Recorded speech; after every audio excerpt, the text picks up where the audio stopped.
This changes everything. The Lagos social scene buzzed with whispers about Aramide. She wasn't just beautiful, she was an enigma wrapped in vibrant Ankara prints and, most notably, cinched by the most exquisite waistbands anyone had ever seen. Each one, a handcrafted marvel of beads and cowries, seemed to accentuate a figure that defied gravity and reason.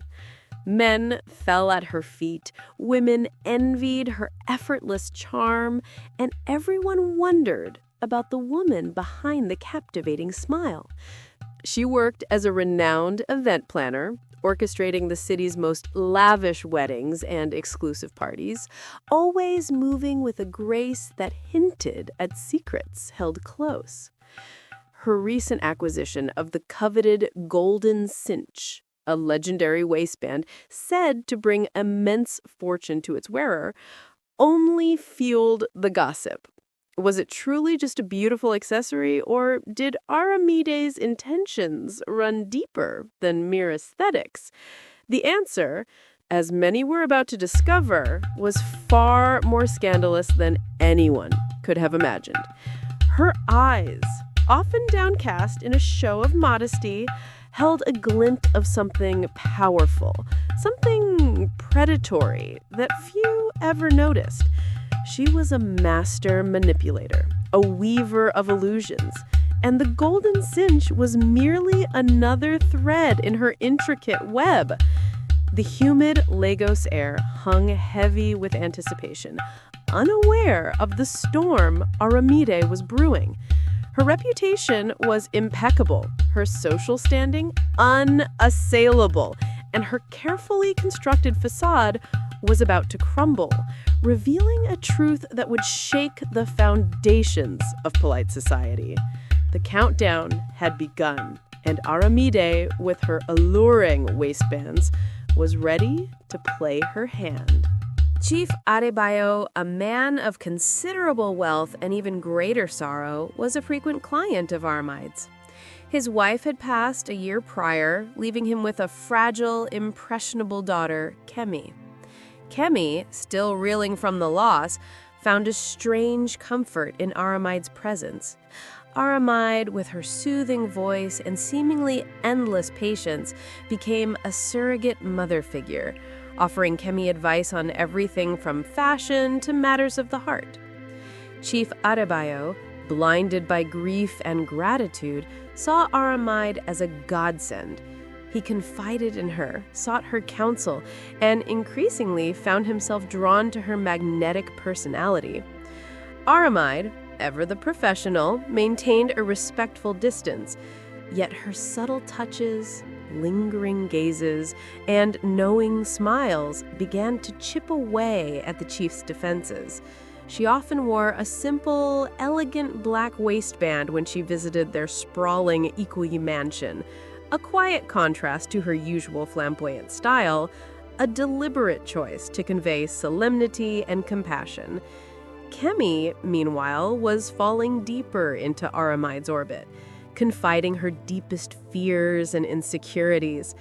Aramide listened intently, nodding sympathetically, all the while cataloging Kemi's vulnerabilities, like a predator meticulously observing its prey. The chief, oblivious to the subtle manipulation, believed Aramide was a woman of integrity, a beacon of light in his dark world. He had no idea that her true intentions were far from altruistic.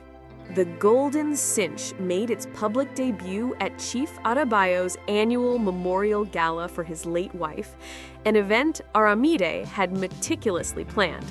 She looked breathtaking, the waistband shimmering under the chandeliers, drawing every eye.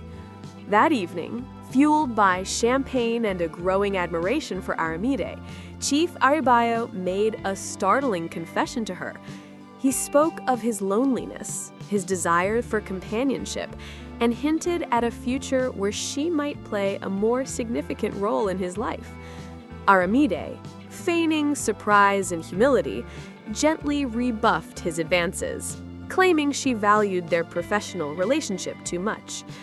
Yet her eyes, as she spoke, flickered with a triumphant gleam. Kemi, observing from a distance, felt a pang of unease. There was something about the way Aramide looked at her father, a possessiveness that Kemi couldn't quite articulate.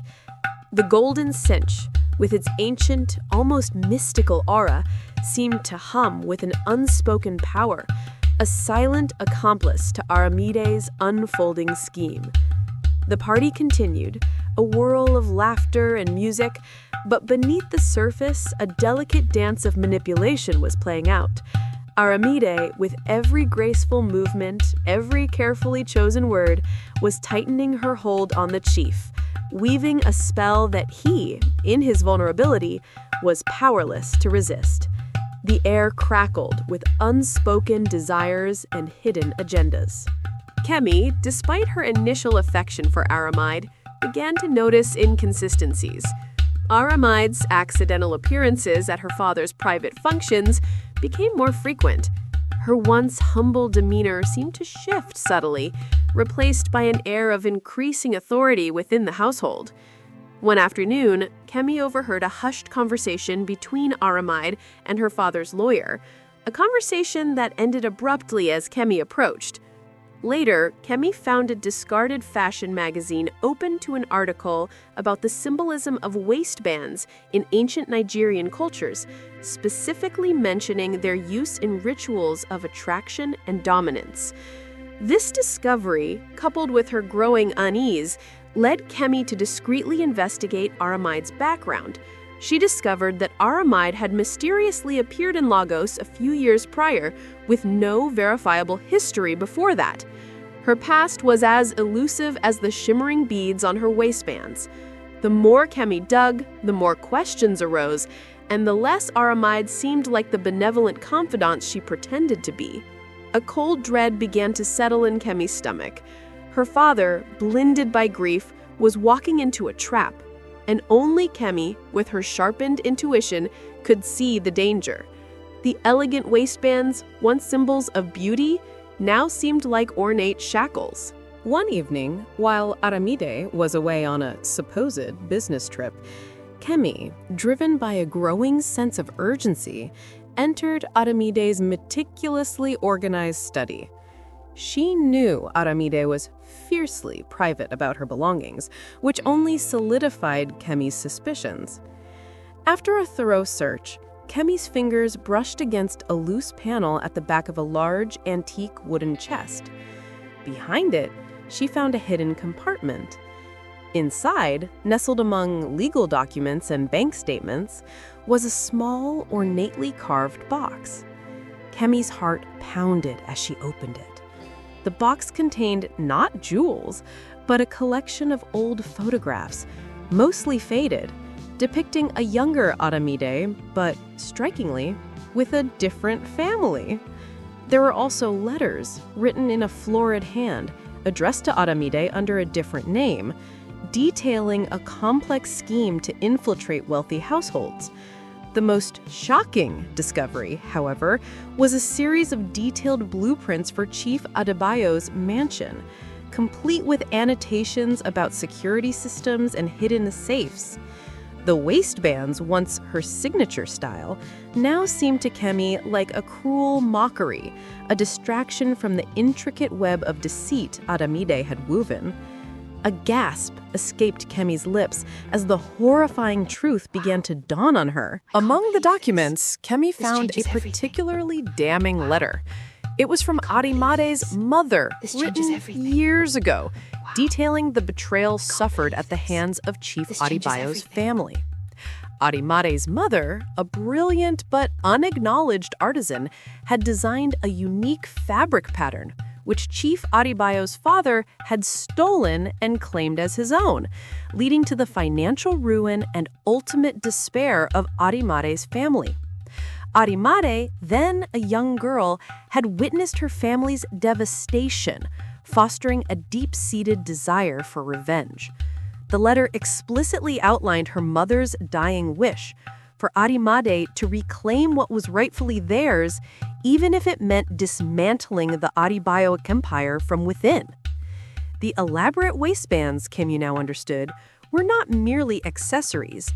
They were symbols of her patient, meticulous planning, each bead and cowrie a testament to her unwavering resolve. The golden cinch, in particular, was her ultimate trophy, a direct affront to the family who had stolen from hers. The charity work and event planning were just a means to an end, a carefully crafted facade to gain access and trust. The scandal was no longer just about romance. It was about a legacy of injustice and a meticulously planned retribution. Armed with the undeniable evidence, Kemi confronted Aramide. Aramide, surprisingly calm, didn't deny anything. Instead, she unveiled her masterstroke. She revealed that Chief Adebayo, in his grief and trusting nature, had already signed over a significant portion of his assets to a charitable foundation that Aramide controlled, all under the guise of honoring his late wife's philanthropic spirit. The final step was the announcement of their engagement, which would transfer the remaining assets to Aramide, fulfilling her mission of financial reclamation for her family. The engagement was to be announced at a grand masquerade ball she had planned, a truly fitting stage for her final act of deception.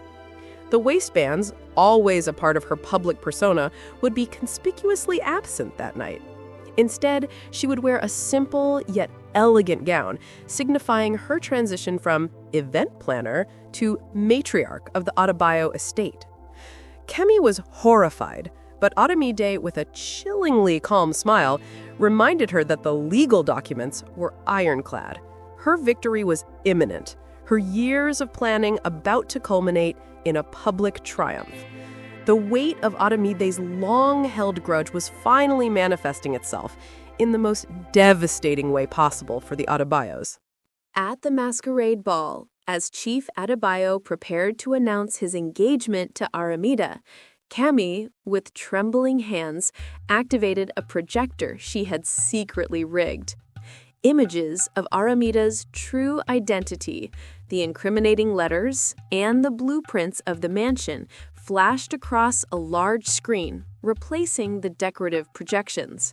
A hush fell over the opulent ballroom.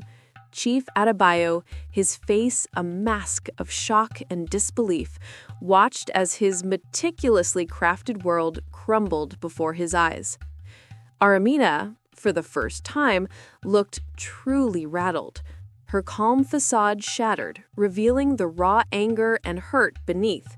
She attempted to flee, but the guests, now aware of her deceit, blocked her path. The scandal erupted, splashed across every newspaper and gossip column in Lagos. Chief Adebayo was financially ruined, his reputation in tatters. Aramida was arrested, but not before she managed to transfer a substantial sum from the charitable foundation to an offshore account, effectively achieving her primary goal of reclaiming her family's lost fortune. Her revenge was complete, albeit at a great personal cost. The waistbands, once symbols of her allure, became a haunting reminder of the intricate web she had woven, a testament to her unwavering resolve and the bitter taste of a victory achieved through deception. The Lagos social scene would never forget Aramida, the woman whose elegant waistbands concealed a scandalous truth.